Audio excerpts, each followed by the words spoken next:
గత 20 ఏళ్లుగా ఉత్తరాంధ్ర జిల్లాలోని గ్రామీణ విద్యార్థులను ప్రోత్సహించి వారిని ప్రతిభావంతులుగా తీర్చిదిద్దడం శ్రీరామ చారిటబుల్ ట్రస్ట్ లక్ష్యమని ఆ సంస్థ కార్యదర్శి వేదుల మధురవాణి స్పష్టం చేశారు. పలు గ్రామాలలో ప్రభుత్వ పాఠశాలల విద్యార్థులకు పుస్తకాలు, వసతి గృహాల విద్యార్థులకు కంచాలు, బ్యాగులు, గ్రంథాలయాలకు పుస్తకాలు, అలమరాలు పంపిణీ చేసి గ్రామీణ విద్యా వ్యవస్థ అభివృద్ధికి పాటుపడుతున్నామని ఆమె వెల్లడించారు.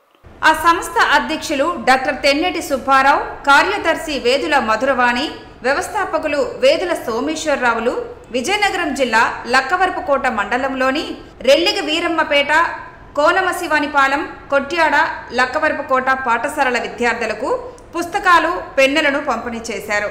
అలాగే లక్కవరపుకోట గ్రంథాలయానికి పుస్తకాలు, అలమరాలు అందజేశారు. కొట్యాడ వసతి గృహ విద్యార్థులకు కంచాలు, బ్యాగులు పంపిణీ చేశారు. కొట్యాడ హైస్కూల్లో మొక్కలు నాటి పర్యావరణ పరిరక్షణపై విద్యార్థులకు అవగాహన కల్పించారు. ఈ సందర్భంగా మధురవాణి మాట్లాడుతూ ఉత్తరాంధ్ర జిల్లాల విద్యార్థులకు పోటీ పరీక్షలు నిర్వహించి వారిలో ప్రతిభను వెలికితీసి ప్రోత్సహిస్తున్నామని తెలిపారు.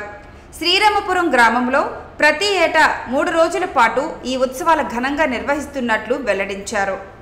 శ్రీరామ చారిటబుల్ ట్రస్ట్ ప్రధాన కార్యదర్శిగా ఉన్నాను. గత 20 సంవత్సరాలుగా శ్రీరామ చారిటబుల్ ట్రస్ట్ అనేక విద్యాసేవలు అందిస్తోంది. అందులో భాగంగా ప్రతి పాఠశాలకు వెళ్ళడం, అక్కడ విద్యార్థులకు పుస్తకాలు పంపిణీ, అలాగే వాళ్ళకి ఏదైనా అవసరమైతే లైబ్రరీకి సంబంధించి అల్మరాస్ అవన్నీ కూడా డొనేట్ చేయడం జరుగుతుంది. అందులో భాగంగా వాళ్ళు బాగా చదువుకోవాలి, ఉన్నత విద్యను అభ్యసించాలి, వాళ్ళకి ఏం కావాలన్నా ఇవ్వడానికి విద్యను ప్రోత్సహించడమే లక్ష్యంగా నడుస్తుంది.